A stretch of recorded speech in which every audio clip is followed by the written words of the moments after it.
Over the past couple of years, we in Canada have been hearing a lot of stories of individuals who left our fair land to go abroad in the pursuit of joining a terrorist organization, such as Islamic State or ISIS. A lot of examples I could talk about. There was a man called John McGuire from Ottawa, here in Ottawa, where I'm recording from, who left. He was killed. Damien Claremont from Calgary, he joined a terrorist group. He was killed.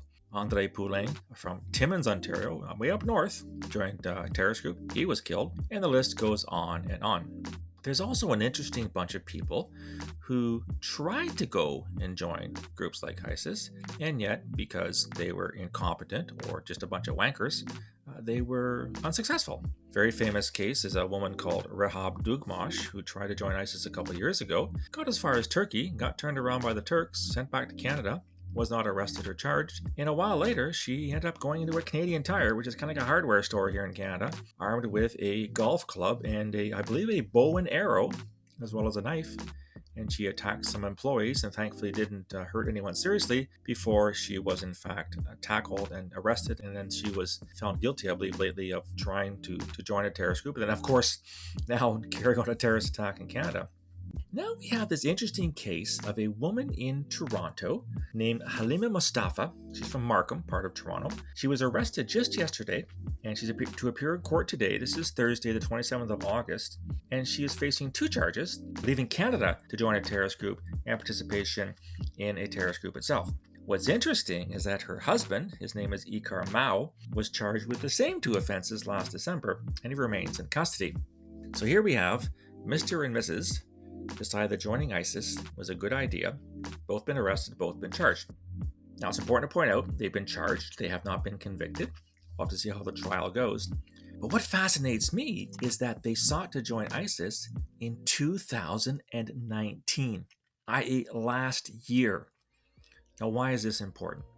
If you go back to ISIS's heyday, remember that Abu Bakr al-Baghdadi declared the caliphate back in 2014, and there was this whole trove of Westerners from all across the world who sought to join ISIS. Estimates are between 30 and 40,000 people thought joining ISIS was a good idea. And if you recall back then, ISIS was really good at putting out slick videos, propaganda showing the amazing beauty of the Islamic State, the fact that the caliphate had been declared, this was the one true Islamic polity on earth, and that people had an obligation to come and join this paradise on earth. The videos showed these wide boulevards. It looked like you were in Beverly Hills. Swimming pools, movie stars, thinking of the episode of the Beverly Hillbillies. It was all bullshit, of course. And the Netflix series Caliphate, which, by the way, I did a massive review on a couple of months ago, you can find those on my website, showed how brutal, in fact, the Caliphate was and how bad the conditions were. And yet, some people aren't the sharpest pencil in the box. They may have seen these propaganda videos and decided, yeah, I want to go and do that. I want to go and get a nice apartment or a nice condo in Baghdad and live the life and become a true Muslim, blah, blah, blah, blah, blah. But see, that was back in 2013, 2014, 2015. This is 2019, and it is simply impossible for anybody in the known universe to not know what ISIS stood for, what ISIS did, what it practiced, what version of so-called Islam it practiced, how it treated people, how it raped little girls, how it burned people alive, how it drowned people in cages, how it threw people off buildings, how it executed people for things like adultery. Everyone knew this by 2019. Hell, they knew it by 2016.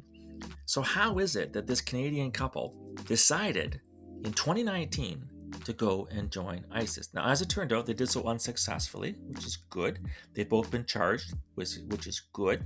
How are they going to explain this away? How are they going to promote this lie that somehow Islamic State stands for something good, or that Islamic State was the place to be, or that Islamic State was a true Islamic government, the only true Islamic government on the planet? Ergo, they had to go there if they wanted to be true Muslims and practice their true faith and be amongst true believers. How is this going to be possible? I find this truly fascinating, that either Haleema and Ikar lived under a rock for the past 5 years, or didn't have access to the internet, or TV, or newspapers, or God knows what, pen and paper, and somehow didn't know that Islamic State was one of the most heinous, one of the most brutal terrorist groups in recent history. The trial will be really interesting to follow this. Hopefully they're going to plead guilty and not waste my taxpayers and your taxpayers' dollars on a trial. but we'll have to see what happens. What worries me more, though, is that if the trial goes through, we have an abominable record here in Canada of proving terrorism. There's a story that just came out in the Ottawa Citizen this morning about a man named Also Peshtari, who was arrested for terrorism way back in 2010, released, got rearrested in 2014, I think, and charged with recruiting people to join ISIS. Looks like his case is going to fall apart on the allegations by the defense that CSIS, the Canadian Security Intelligence Service, my old organization, used illegally obtained warrant and didn't disclose exculpatory information to the defense. CSIS doesn't collect evidence. I want people to understand this. Anyhow, we have a very mixed record when it comes to prosecuting terrorism in Canada, and I fear that this case may in fact fall apart, which makes us look stupid. It takes all the efforts of CSIS and the RCMP and all the law enforcement agencies and all the other agencies that come together to collect information on terrorists, to protect Canadians, and when it gets to court, it gets thrown out. It fails. We've seen the case in the Victoria bomb plot back in 2013, found guilty by jury, judge threw it out based on entrapment. We've seen a case in Montreal, 2 young people trying to join ISIS, case thrown out, they were acquitted. We've seen even the Via Passenger plot, again from 2013, the trial found Rad Jazzer and Shahab Esseghir guilty of plotting a terrorist attack. That verdict is now under question because of some stupid legal argument. Look, I know the law is what the law is. I know law is complicated, we have to abide by things, but if we can't get our shit together when it comes to prosecuting terrorism, it calls into question why we investigated it in the first place. A lot of hours, a lot of expenses, a lot of resources go into doing terrorism properly in this country. And when the men and women that bust their butts every day trying to keep us safe see these things going nowhere and people walking free, it rankles. It really, and it pisses me off. And I'm 5 years out from working at CSIS. I don't do this job anymore. I just comment on now. But I feel frustrated when I see these things not going forward and court cases failing. Hope I'm wrong. I hope this is an open and shut case. I hope these 2 wankers plead guilty for joining ISIS. They are wankers in every sense of the term because, as I said, any idiot who didn't know what ISIS stood for in 2019 doesn't have a brain to think with. These people are stupid, and they should be punished for their efforts to join this terrorist group. But again, as I always say in these podcasts, watch this space. I may be doing another podcast 3 years from now, which I'm lamenting the fact of yet another terrorism prosecution failure. What do you think? Have you been following the case? Let me know. You can reach me on email, borealisrescue@gmail.com, or on Twitter at borealissaves, also on Facebook and on LinkedIn.